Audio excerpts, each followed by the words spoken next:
Մինչև 90-ական թվականները Արմավիրի մարզի Թայիրով Փարաքար համայնք ոռոգման ջուր հասնում էր Երևանյան լճից, սակայն հիմա պատկերն այլ է։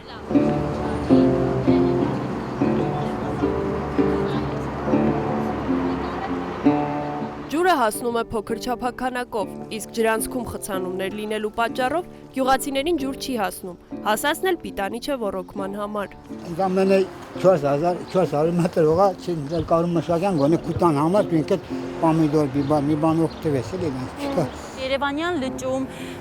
նախկինում ցանցերը, որոնք որ կենցաղային աղբը, պլաստիկ շշերը հավաքել են, կուտակել են, դրանք վնասված են եւ ամբողջ աղբը եւս հոսում է ջրատարի միջով։ 1966-ից 1967 թվականներին Երևանյան լիճը բոլորովին այլ տեսք ուներ։ Ջուրը մաքուր էր, հատակին ավազ էր, տեղադրված էին հովանոցներ։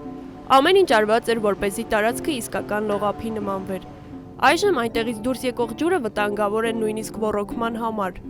Նույնիսկ վտանգավոր է տեղից դուրս եկող ջուրը, որպես ոռոգման ջուր Արարատյան դաշտում օգտագործում ենք տարբեր նյութերով, ներառյալ ծանր մետաղներ եւ այլն եւ այլն։ Թայիրով Փարաքար համայնքի մի շարք բնակիչներ չեն կարողանում ջրել իրենց այգիները, քանի որ Երևանյան լճից քիչ քանակությամբ ջուր է հասնում համայնք։ Տարածքում բացակայում են կոյուղագծերը, կոյուղին շենքերից թափում է ջրատար եւ ստեղծում է հակասանիտարական վիճակ։ Խնդիրը արդեն 20-25 տարվա պատմություն ունի, երբ որ կոմունիստների ժամանակները անցան, այս համայնքի ու ոչ միայն այս Թայիրով Փարաքար, նաև Արգավանդ, Գեղանիստ համայնքների մեծ մասի կոյուղաջրերի համակարգը քայքայված էր, այսինքն չվերանորոգվեց ու կոյուղաջրերը արդեն սկսեց հոսել դեպի ջրատարը։ Եվ մեր ողջ Արարատյան դաշտավայրը ոռոգվում է այդ ջրով։ Չգիտեմ ով է այդպես որոշել, որ պետք է այս համայնքի ջուրը պակասեցնել 60%-ով կամավել, մաքուր Հայաստանը ստեղից է սկսում, երբ որ դրսից յուր ենք ունենում, գալիս է մի հատ որ կանգնի տեսնի մաքուր Հայաստանը կհասկանա ինչ վիճակում է իրականում էլի։ Բնակիչ Սևակ Ծատուրյանն այս խնդրով դիմել է պետական տարբեր կառույցների եւ որպես պատասխան ստացել է, որ դա իրենց խնդիրը չէ։ Համ գյուղատնտեսության խնդիր կա, համ բնապահպանության խնդիր կա, համ ջրամատակարարման խնդիր կա, բոլորը անելիք ունեն ու բոլորը համարեցին, որ խնդիր չունեն ու հարցը այդ մասով այդտեղ փակվեց ու հաջորդ քայլը որ արդեն կարայի անել, նամակ գրեցի Կարեն Կարապետյանին, վարչապետին, որովհետև ներքևի մակարդակներում հարցը չէր լուծվել։ Իսկ Կարեն Կարապետյանը ինքը պատասխանելու փոխարեն նամակ հասցեավորեց Արմավիրի մարզպետարան, Արմավիրի մարզպետարանից նամակ ստացվեց, որ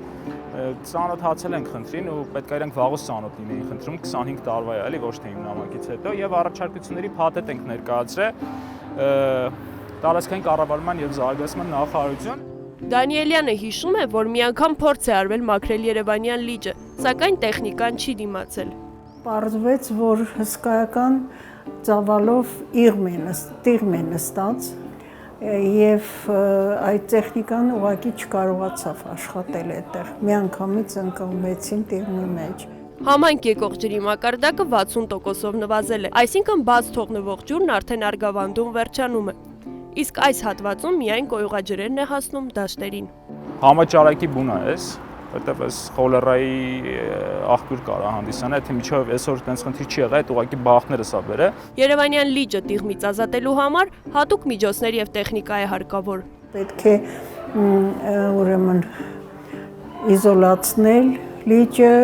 ջուրը բաց թողնել, տիղմը միգուցե մի քիչ ավելի չորանա, որ հնարավոր լինի աշխատել, բավականին այստեղ խնդիրներ առաջացել են։ Բնապահպանի կարծիքով միայն լիճը մաքրելով խնդիրը չի լուծվի։ Ամբողջ քաղաքը պետք է կարգի բերվի,